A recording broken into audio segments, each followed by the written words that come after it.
Welcome back to Dropped In. I am so grateful to be here with you today and to share our very special returning guest, Dr. Daniella Gonzalez, with you.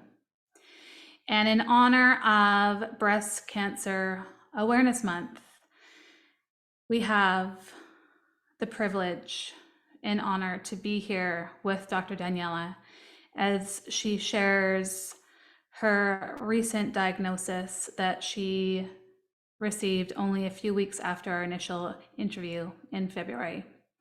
And so we drop in and go deep, and Dr. Daniella is sharing the real and raw truth behind the scenes of her diagnosis and how she has been navigating through these uncharted waters, and how she is such an incredible leader in the world of transformational change and just being this warrior of light in guiding others through their own journeys through breast cancer. And so I am just so grateful to have Dr. Daniella back with us. And she goes really deep, really real and raw with us. And I cannot wait for you to drop in and listen.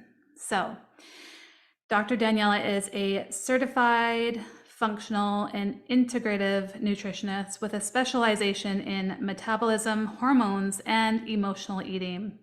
She is a NSAM certified personal trainer, group fitness instructor, and life and success master coach, as well as a trainer in NLP, hypnotherapy, and all things EFT time techniques, and a facilitator of transformational change work. She is a multi-passionate and multi-skilled Latina and is your all-in-one coach who provides a 360-degree approach where she combines her expertise in biochemistry, nutrition, fitness, dancing, life coaching, leadership, and executive presence with her own personal experience, overcoming busy life overwhelm, anxiety, perfectionism, and disordered eating.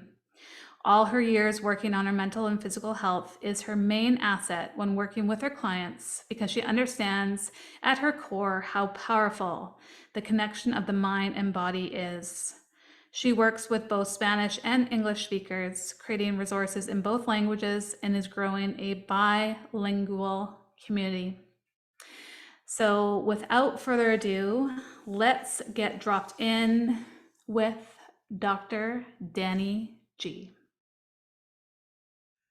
Welcome back to Dropped In, Dr. Danny G. I am so grateful to be here with you, Daniela, and my skin's already crawling, so we know we're going to be going there today. And it is just such an absolute honor to not only be in your presence, but just to have you in my life. And you are just such a ray of light and such, you just radiate just this definition of hope and strength and courage. And yeah, you're just such an embodiment of what's possible. So I just feel so blessed to know you and to have you back onto the show. And I know we're going to be going into some deep subject matter. So I just want to thank you in advance for being here and for sharing so openly and transparently. Oh, Megan, I felt like you described yourself when you were saying that, because I think the same about you. You are such a light, and I am honored to be here, and I'm honored to, for you to be the first podcast that I actually, I'm going to talk a little bit about my story. I have an idea where we are going. So, but it's it's amazing that we met recently, and a couple of months, a lot have changed. It's a good example of how the universe works. Truly, yeah, we just never know. We never know. And So for those listening, Daniela and I met in our master practitioner certification for NLP and hypnotherapy and all the things. And yeah, we had a week-long immersion together. It was such a beautiful bonding experience. And you were honestly just such a powerhouse. And I just love to see all the work that you're doing and the ripple effect that you're creating and your mission and vision. And so the last time we connected on the podcast was February 27th. Mm-hmm. And from what you shared with me a week later, you received some results. So let's go there, shall we? Yeah, yeah, let's do it. Okay, so yeah, on February 27th, Megan and I had a very deep conversation. It was really like an amazing conversation. And I remember telling Megan before we started the podcast that I just had a biopsy because I had a mass on my breast, um, which is something that I had noticed before, and I can talk a little more about the history. But after a week, at that time, I was waiting for my results of my biopsy, and a week after, pretty much March 9th, I got my diagnosis of breast cancer.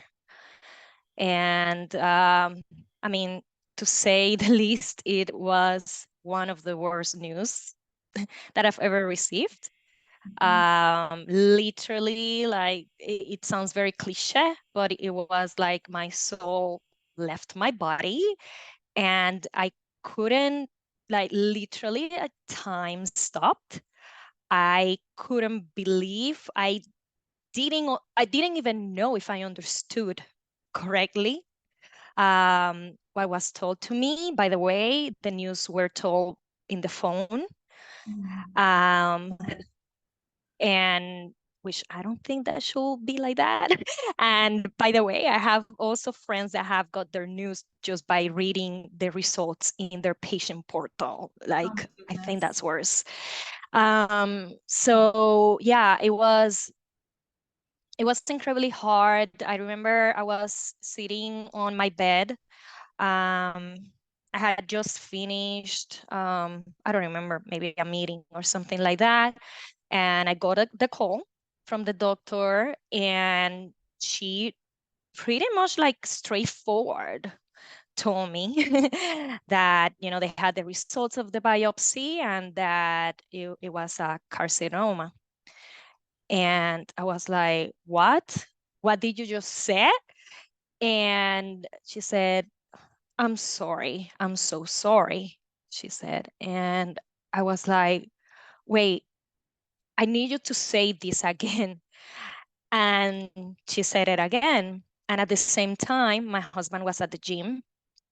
So literally when I was in the call, he enters to the bedroom, and he sees me like, I'm distressed, and he asked me what happened. And I just looked at him, and I said, like, with my lips, I said, I have cancer.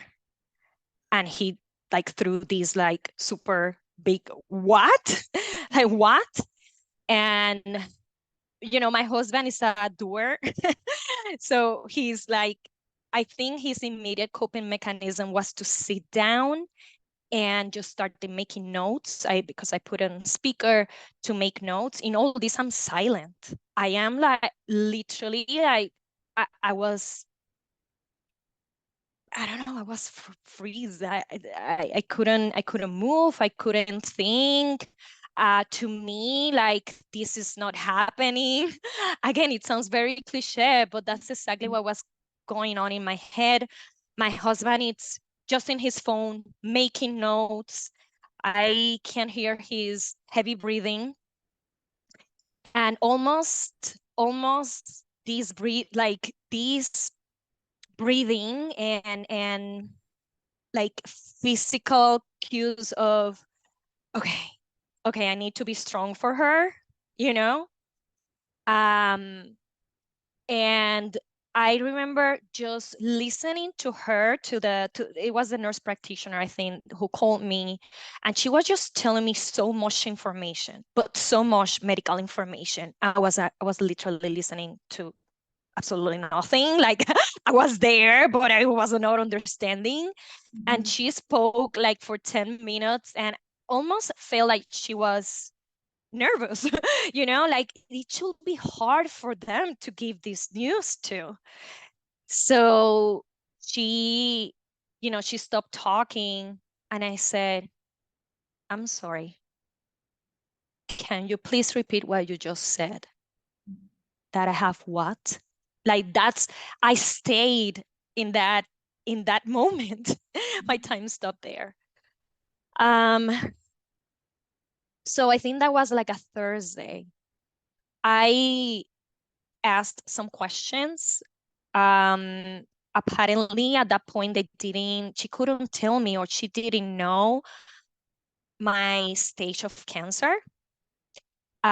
She couldn't tell me anything, really. Like she just said, you need to wait until Monday that your breast surgeon comes back so she can talk to you and give you more details. So I needed to wait from Thursday to Monday without knowing if I was going to die tomorrow or I was going to die in a year, if I was going to die or not. Mm. Those were the most painful days of my life and my family. I once, like I hung up, I remember being like trembling, but I don't think that I was like crying hard or anything. I was still in this belief and shock. My husband hugged me, and I see that he was already like trying to solve something. Like, okay, what did she tell you? What do we need to do? Like, and I was like, Steven, I don't know. I don't know anything. She didn't tell me a lot, or maybe she told me and I don't remember. But I do remember that at least I didn't know the gravity of it. I didn't know details. I just knew that it was breast cancer.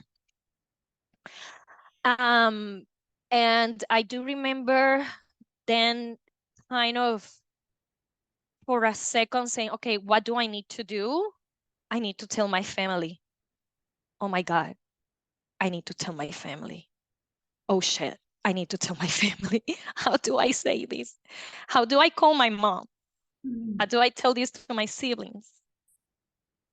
I mean, my husband was there already, but this is so hard for him too. So I really don't remember who I called first. I think I called my mom first, but some of them I decided to call my parents. I have four parents because my parents are divorced and they are remarried. So I have four parents. I need to call four parents. Mm. And also my siblings. I also have, my blood siblings and my other siblings that are the children of my stepmother and father. So I said, like, I need to let them know. I called some of them. Some of them didn't pick up the phone, and I think my mom did pick up the phone right away. Ooh, sorry, Mm. Meg. Like this is hard. You were This you is, were a powerhouse girlfriend. yeah.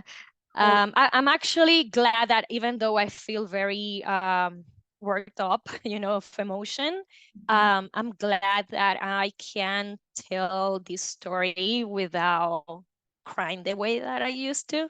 Mhm. I couldn't like even talk. Mm. So this is good. This means progress. Mm. Um, but you can stop me anytime. But just to finish this part, I call my mom and don't remember the exact words, but I said, my mom, um, I don't want you to get worried. Okay, we will Mm. have a plan. But I got the results and I do have cancer. Mhm. And I'm sure that that's something that, you know, parents don't want to hear from their child. No. So it still hurts me that it hurt her and my parents, my father, Mhm. both my parents, all of them. I have so many. um, it just like the reaction of my mom, and I have to tell you, my mom is strong. My Mm. mom can't take anything. Ooh, but I felt the pain, and having to deliver this news in distance because I am in New Jersey. My parents live in Puerto Rico, where I'm from. Um, it was not easy thing. Uh, listening to the pain and of my mom and me, still in shock, still Mhm. very sad and scared, Mhm. having to be strong for her and tell her, Mom, everything is going to be all right. Like, don't worry. I will do what I need to do. I didn't know if I was going to be all right. I didn't know. But I felt I needed to tell that to my mom so she didn't suffer that much at that point. Mm. Um, so my mom as a strong person she is, like she cried and said, oh, my daughter, I remember she saying, why these things keep happening to you? Mm. And she kept saying that, and you don't deserve this. And I said, Mom, like nobody else deserve this. Nobody deserved it. But No. it's happening. And I said, Mom, you know what? I'm glad that it's happening to me Mm. because I know I can handle it. So Mm. it's okay. We are going to fight this. Yeah. And she, kind of very similar to Steven, she said, okay, what do we need to do? Like, I'm going there. And my mom just left from here because she was here to help me with my previous biopsy surgery, which was like 2 weeks and a half recovery. So she said, I'll go there and say, Mom, like, let me figure out what is going on. And I'll tell you when to come. It's okay. I will be fine. Steven is here. Mhm. And then after that, call my dad, call my siblings and so on. And it was like several calls. So it was like probably 2 hours in the phone. That's And a lot. when I was done, there's is when it hit me. Like it really hit me. And I just fell in the floor in my living room. Like literally all my muscles went weak. I fell on the floor and I started crying like a baby. Like I haven't cried like that in years. Mhm. Ugly with my mouth open, like every single feeling was coming out of me. And my husband, Steven, and my dog, Gino, both came to me. And my husband spooned me like he was just hugging me there, letting me cry, letting me feel. My dog is not one of those dogs that when you are crying, he comes to you. But he actually did come to me and he was, giving me kisses and he knew something was going on. Mhm. Which by the way, like I can do an entire podcast on how dogs feel things Oh, there's for so many their podcasts. owners. Like I got sick, he got sick so many times and he was feeling everything. Like when I couldn't walk after my surgery, he started limping. Oh, Like wow. it's incredibly how he was mimicking my pain, physical and emotional. But Wow. anyway, yeah, I think that was, I will stop. I will stop after this. Like, I think that was the moment where I let it go. I Mhm. let go of the shock where it hit me like, I do have cancer. Man, I am in this statistic now. Like, how? I had so many questions. I had so many questions. How is right? Because from the outside, you are like the healthiest person I know. You're physically fit, you nourish your body with like optimal nutrition. You are not only a master in NLP, but you are a trainer. Like all of the boxes that one would think of like quote unquote perfect health. Like you embody that, right? Yeah, I mean, perfect. I'm not, but but yes, there was like this. The first thing that I thought is like, how did I get cancer? Like, for what I understand, it doesn't run in my family, and I tried to be healthy. So what the fuck? I'm sorry, I don't know. You can Oh, believe all swear these away. things, but Bring it, it's girl. like that definitely was a big question. There were so many questions, but I was one, and I have to tell you, being very honest and raw, my ego also started striking. It's like, wait, I am a health coach and I'm a life coach, and I tell people what to eat and what to do to stay healthy. And I'm the first one that gets cancer. Like, what is this? I couldn't understand. Then I have to tell you, it's a storm of thoughts and emotions Mhm. that comes to you. It's overwhelming because uh, there's this shock, the denial, there's the sadness, but there's so much guilt in this Mhm. process too. Mhm. And I think the guilt has been the one that has stayed the longest with me.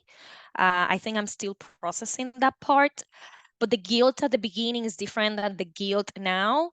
At the beginning, it was like, okay, maybe this was all those years before I was healthy that I screwed up, that I didn't eat well, that I was, suffering from depression and anxiety, and I fucked up my nervous system and everything inside me. I had breast implants too. I had little boobs. So I put breast implants, and I said, okay, maybe it's because I put breast implants. And then at the same time, I was also doing IVF. And I said, it's because of all the hormones that I put in my body. So I had like all these questions and feelings of guilt that I did this to myself. Mhm. And I want to speak right now to every woman that have had cancer, have it, or will have. It's not your fault, okay? You didn't do anything wrong. And it's been taking me time to understand this, okay? Yes, health-wise, there are things that we can do to prevent it. There are different type of cancers. There are different sources.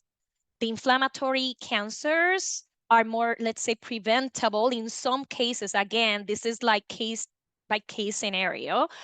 Inflammatory cancer, yeah, maybe you can avoid, some things that produce inflammation over time, whatever. But this is so complex. Cancer is multifactorial. And something that I did learn is that it doesn't discriminate, and there can be so many factors. And actually, I can, if you want, I can go there, and I have been trying to understand the source of Mhm. my cancer, but just to finish, like that stage of me feeling guilt. um yeah, there was a moment that I even thought on just stopping being a health coach. Said, I don't know how I'm going to talk to my audience and my clients and tell them how to be healthy when I am not. Mhm. That was a hard part of me because, Meg, how important it's for me to be a coach, how this means to me, how much I enjoy like spreading health and well-being, and this was just so confusing, very Mhm. confusing to me. Yeah, I can only imagine. And it has been an absolute like why I know, social media can showcase pretty much the good stuff. And I really deeply honor you for showing and being so transparent and vulnerable through your process and through your grief and through your healing. And, I just wanted to reach through the screen and just hug you and love you and hold you. Oh, I And want to hug you too. I do, I do from afar. Um, Yeah. and like this, is even more fuel, would you agree, for you to be like the most profound, exceptional coach that's out there? Because Yeah, yeah, I definitely, I have to say in that same line, first of all, they are so, something that I started doing was to research who else has breast cancer because I felt so alone. I was Mhm. like, I don't know anybody that has breast cancer. It's not that I wish that somebody had it. Like, it was not about that. It was like, I don't know anything about these. I don't understand like what to do now. I needed somebody to understand what was going on. And I started like literally looking on Instagram, like who has, and when I actually presented in social media that I had my diagnosis, there's some people that actually came to me and say, hey, I had breast cancer, or I am a survivor, whatever. And so many wonderful women that it, and you know what, many of them were consider I consider them healthy people, like fitness, good nutrition, or just like a healthy lifestyle in general. uh there's actually, I don't remember her name, but there's one of the Peloton girls that she super fit, and she had breast cancer. And I learned about a lot of influencers, and actually there are two very good friends of mine that were, I would say, my support system, like my cancer friends. It sounds weird, but we call each other like pink sisters. And I had so many wonderful women that came to me to offer support. At the same time, it was overwhelming for me to talk to too many people. So I said, okay, I need like to maybe focus on one or two. And, I focus in these one or two people to talk more often. And these two girls, they are amazing. And they are fit, good nutrition, and it's like, how is this happening to us? Like, what is going on? So yeah, it's important to understand that it doesn't discriminate, that we can do the best we can. Mhm. We cannot control the future. um, However, what I can say is that me being in a good physical shape, also having good understanding on nutrition, and also on life coaching and NLP, and having so many tools for mindset, these have helped me to recover faster. Mhm. I had a successful surgery. I haven't even like talk about my process in that. We can be here like 3 hours. But I had a double mastectomy, which that decision was also like another story. So I had a mastectomy, and it was a really harsh, difficult surgery. And the recovery, it's pretty long and hard.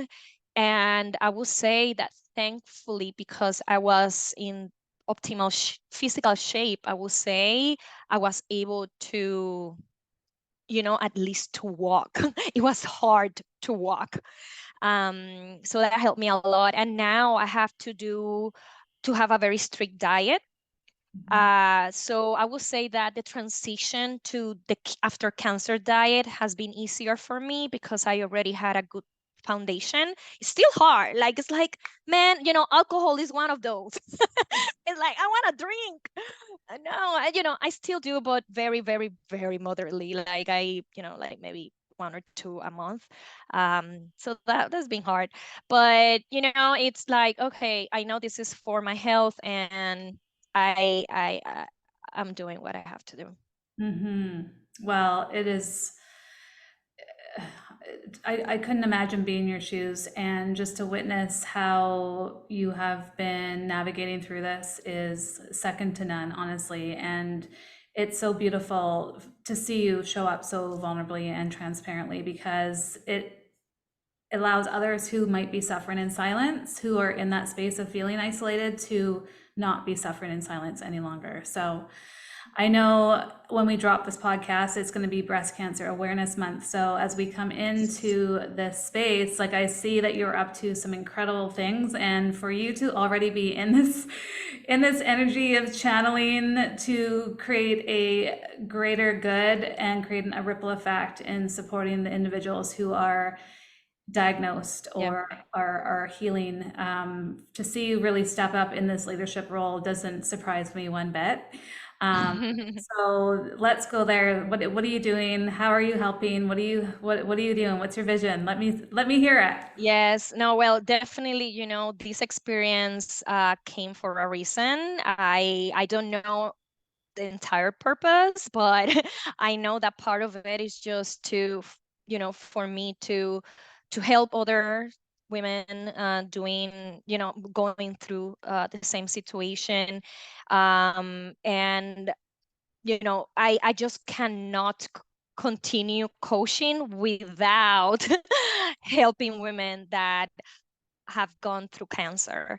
I am not a cancer coach. It's very important for me to point out that, you need to actually have an expertise to work health wise with cancer patients. Okay. However, as a life coach, I can definitely support cancer patients. And as a health coach and nutrition coach as well, just with certain boundaries. But something that I'm doing right now, I'm running a fitness program where it's for everybody, cancer, no cancer, but for cancer patients, breast cancer patients, and for immediate family, I am giving them a benefit of a very good discount for this program. We are running it. We started September 2nd, but we only have done 2 classes and I'm recording them so you can still join. And until no, October 7th. Well, this probably will be dropped after, but it's okay. I will do it again. Don't worry. And something else that I'm gonna do after my next surgery, I have another surgery, my reconstruction surgery in October. I will be doing 1 month of coaching to breast cancer patients. It will be specific to breast cancer patients, and it will be, I'm still deciding where, but it will be a very low ticket, very, very, very low ticket. Believe me, when I drop it, you will notice that it's very low. So I just, want you to follow my page, because there's where I will notify, hey guys, I'm back. I'm doing this for you. So it won't be October in cancer awareness, but I think it should be cancer awareness every month. So I will do it when I'm ready, and you will be, yeah, invited for it. 100%. I think it should be every day, right? Yeah, no, definitely.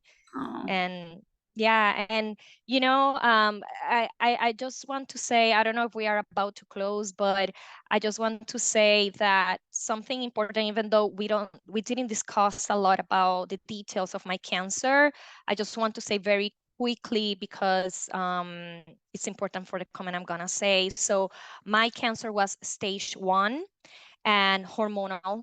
It was a hormonal invasive, ductal invasive, and grade 2. The grade is like how fast it's going, and mine was like pretty fast spreading. And my treatment was dependent on if I was going to choose doing a mastectomy, which is to remove my breast fully, which is what I chose, or to do a lumpectomy, which is to preserve my breast and to remove the cancer and then do radiation. So I didn't go through chemotherapy, because the oncotype test, which is what tells you if you are going to benefit from chemotherapy, came for me that it was actually going to harm me more than help me, at least at the point that I was. So they discarded chemotherapy at the moment, and then they say choose between mastectomy and lumpectomy. If you are in this stage that you are you need to make this decision, girl, I feel you. Is one of the hardest decisions ever, because literally you are trying to decide what is going to keep you alive. And there's no right or wrong. But if you need somebody to guide you, need somebody to talk to, somebody to ask questions, please DM me in my Instagram, like find me, that I will be happy to guide you through that process and to, tell you a little more details about my experience, and try to make it as easy as possible for you, because I know it's one of the hardest things. And even though I didn't go through chemotherapy, I can still be there for you. I have very good friends that have been in this process with me that have gone through chemo, and I least on this foreign experience from them. I understand what they went through. And something that, it's important that we do is that we don't compare our you know, uh, our diagnosis, right? Uh, this cancer really has a lot of ramifications. It's like literally like a fingerprint. And something that was within my guilt was feeling like, well, I'm stage 1, I'm not straight stage 2, 3, or 4, and somebody, a doctor actually told me, but he's a family member. He told me, Daniela, cancer is cancer. It's still in your body.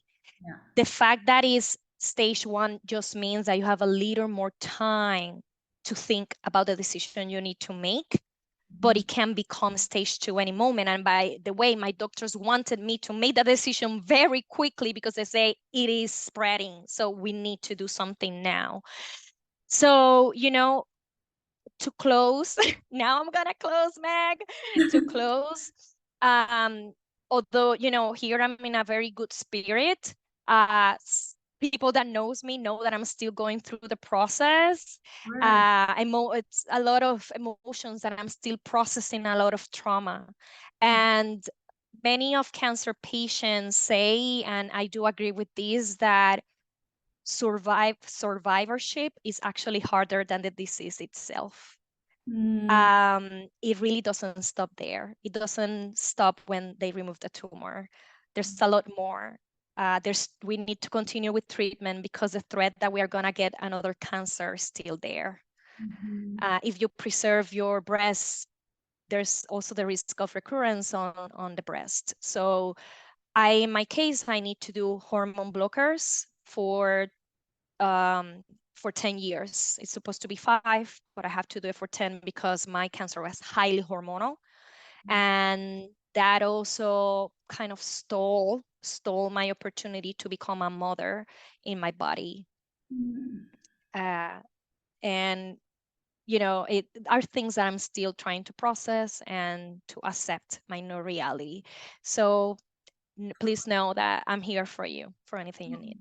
Bless you, honestly. And the fact that you are here, how many months later, and I know the recovery time, you're pretty much forced to go back to work. Is that correct? Yes. Yes. So, everything has been really recent, as you see, I think now it's going to be 5 months. Next week, it will be 5 months after my surgery or my diagnosis. And I, the first, I would say the first 3 months was just go, go, go, be proactive, making decisions, removing my teeth. Now what? Having to get used. You will see if you're on YouTube, you will see that I have boobs, And fake boobs. it's stronger than cancer, but yeah, big boob. Yeah, so these are expanders, okay? So these are not regular implants. These are like literally hard balloons. Like I'm touching them because they're not boobs anymore. So I'm like, whatever, but they are very hard and they're very uncomfortable, okay? So why I'm saying this, like I lost my train of thought. Okay, okay, going back to work. Okay, so I was trying to get used to the discomfort of having these and a lot of things. So the recovery was very long, and I really didn't have a lot of time to process emotions. I needed to be strong for also the people around me, that they were sad for seeing me sad, so it was like a lot. And my mom stayed pretty much until recently, like the entire summer. And then when she left, it's almost like I also feel like, okay, now I can cry. There was also, I cry with her and she holds space for me, but there was this part of me that I also didn't want to be too much, too emotional neither, because my family was suffering. Hey, this this happens to your family too. And it's hard for them and for your friends too. Okay. Um, so after that, after like so much go, go, go, go, I was like, okay, I think I need to process something, but I don't know. And when did I realize that there was something wrong in my mental health? When I got the news that I was cancer free and I couldn't celebrate. I Mm. couldn't react. Literally, I was, well, what I do remember is being like completely numb, emotionless when I got the news. And then I spent the day crying. And I even had an argument with my husband because my husband couldn't understand my reaction. Mm. Um, and I was like, what the fuck is happening to me? Like, why then I started feeling guilty again. I started feeling sad, mad, angry at myself because I was not celebrating that I was cancer free. Mm. And, you know, at the end, this is something that I started processing with my psychologist. Thankfully, I have a very good psychologist. I have my coach. I'm coach, but I also have my coaches. And, I was like, what is going on here? And my psychologist said, Daniela, you have an emotional delay. You literally had no time to feel. So No. now is that you are going to start feeling. So you were still processing the shock of your diagnosis. Yeah. Um, and I think she was right because that's how it felt. Mhm. And I think it was also a part of, wait, am I really cancer free? Am I Mm. really? Yeah. They visually removed the tumor, but that doesn't mean that there's no cancer cells in your body. Mhm. That's why they give us treatment after, because Right. we need to keep fighting. Mhm. And with breast cancer, then you have the risk of getting skin cancer and ovarian cancer. So that's things that I need to watch out, especially because my cancer was so hormonal. So pretty much my estrogen and progesterone, which is my feminine, our feminine hormones, were killing me. Mm. And then it's like all this part of you start being removed. Mm. All that represents you as a woman in certain way, right? Like my breast, and Mhm. then my feminine hormones. Mhm. Okay. And then when you start blocking and lowering your estrogen, then there is a cascade of events, of side effects. And even though my hair is not gonna fall like chemotherapy, my hair is falling. I am in perimenopause. So at some point I may lose completely my period. I have migraines, I have nausea, Mm. I have dips of low energy. So then there's these things that start appearing, like these symptoms. And when you are an active person, I was like, yeah, happy, active. And then I have these times where there's nothing I can do to increase my energy. It's just like a day that I need to be resting in the couch. So, it's like getting used to do this new lifestyle, your new body, understanding sexuality changes. So Mhm. my marriage was changing too, and we needed to relearn. Um, Not only because of all the trauma, but also like physically, how do we handle this? And I may have fake boobs, but it doesn't feel like boobs. I literally don't have sensation in my boobs. I don't. They look to me like different. And I don't know how how to handle, my husband and myself don't know how to handle this new thing during sex. It's like a lot to take. Yeah. And it's a lot of trauma to process. So for many other reasons. And my psychologist actually wanted me to take some extra time, at least 1 or 2 months, to process a little more this emotional part. So the company works through a insurance company that is the one that give permission to take the days off.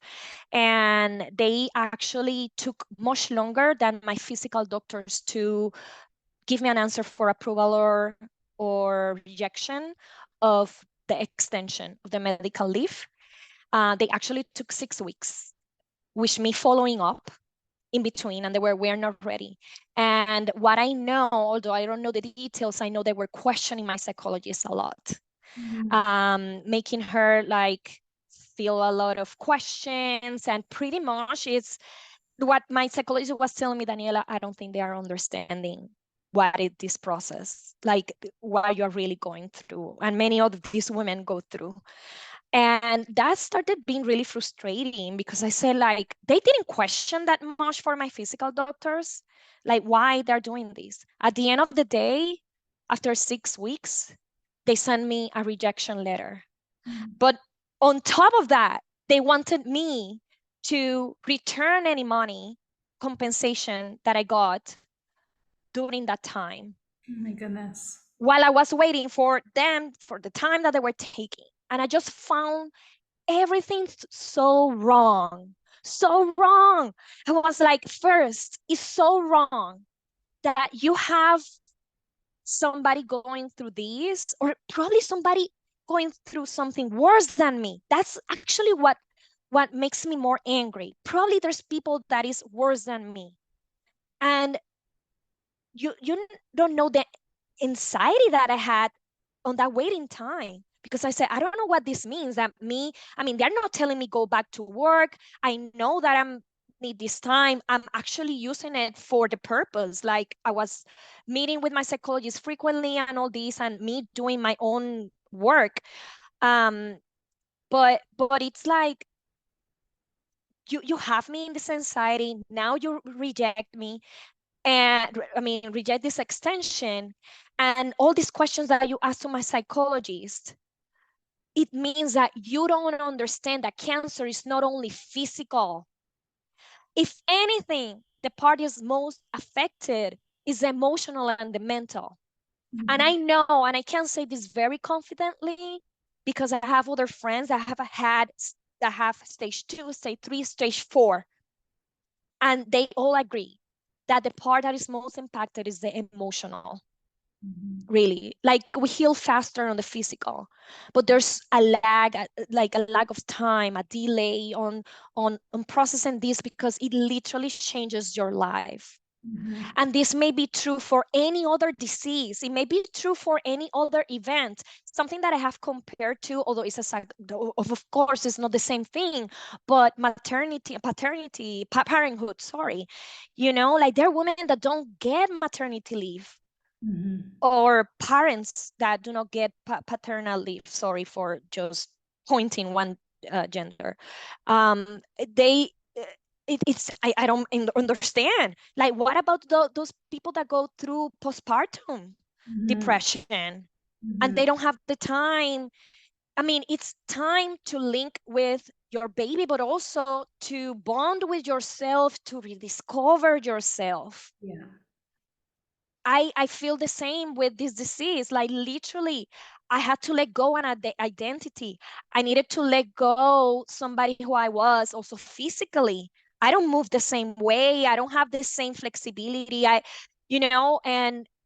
And the person who I was is not the person now. So I'm relearning, I'm rebonding to myself. I'm trying to be compassionate with myself and try to let go of that guilt that I have been feeling, and the sadness and the anger.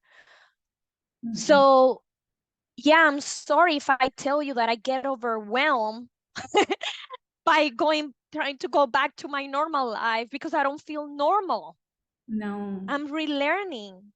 So it was just so stupid to me that they can't understand that.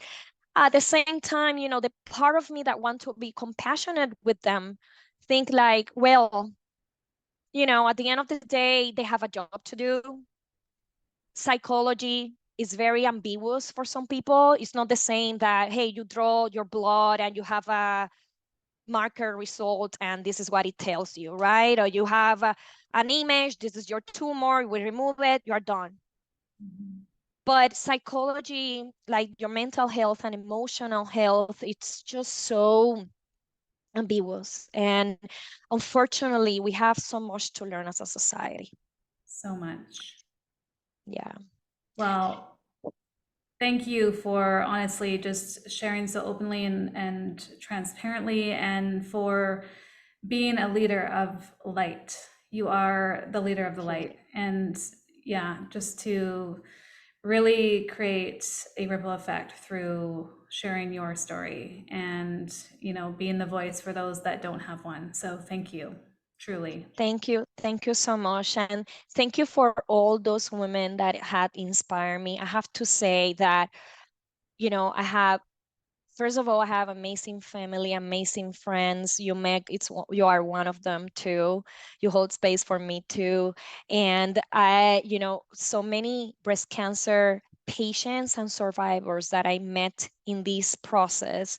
And the thing that makes me feel um, I don't know how to say it in English, but make me feel humble is that I met a lot of women that had worse diagnosis than me, and they never, never make me feel that my situation was easier than theirs. They Mm. just, they just made me feel that it's just different. It's just different. And I learned so much from them, and I couldn't have done it without them. Mm. And you, if you are fighting this, you can do it. You are strong, you are a warrior, and you have actually a army of people around you. And if you don't feel like that, please go and contact me, that I will be one of those for you. Oh, you're such a gift. So how can they connect with you? Yes, so you can go to my Instagram page. So it is at Dr. dot Danny G, DANIG 1 at the end. I want at the end. That's my Instagram and my website, drdannyg.com. And yeah, you can go to my Instagram first. Like I'm more accessible there.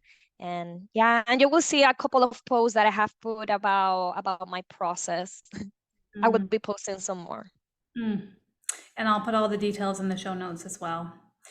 Well, I could be Perfect. here with you all day, girlfriend, and I just can't thank you enough for being a message of hope for everyone, and yeah, just being such an inspiration, and just being the warrior that you are. So I love you so Oh, much. thank you. I love you too. And you're also an inspiration for me and for so many women. Keep doing what you're doing because you're doing it great. Thank you. Thank you so much for dropping in with me today. If you loved this episode, I would be forever grateful if you rated and reviewed. And if you feel called to share it with your community on social media, please tag me so I can thank you personally. Until next time, I will see you on Dropped In.